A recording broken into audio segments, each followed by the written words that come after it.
question for Coach Reed tonight comes from former Southern Lehigh head coach Bob Schaefer. How do you keep practice competitive during a long holiday break, and how do you motivate with a long stretch in between games? Good question for this time of the year. Comes from former Southern Lehigh head coach Bob Schaefer. You know, it is a very good question, because these times, those holiday periods, can be very challenging. You can have a lot of momentum, and you can lose some of that momentum if you don't approach it properly. I think one of the best balances, and it all depends on your team and the personality of your team, but one of the best things that you can do is continue to allow your guys, especially over a holiday break, to have the chance to play, to get up and down, to work on their conditioning, to keep their timing and rhythm, and do so in a competitive atmosphere where they have that chance to get up and down the floor. Kids love that. They want to be able to play.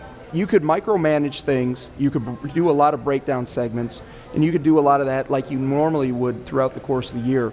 But during that holiday period, you might want to ease up on some of that, allow a little bit more application as you play in order to handle that break period. Now, when you're talking about keeping student athletes motivated in between games, we really like to be competitive in our practices. We score everything, we have scoring systems, we have penalties for people who fail to win, and we want to make sure that we always put a premium on competing at a high level. And because of that, we have to structure our practice so there are competitive results. We'll mix up our teams, we'll do different things, you know, we'll continue to work on things. But if you're talking about trying to keep your team competitive in between games, I really believe that trying to almost promote competitiveness in your practices becomes a very, very big must.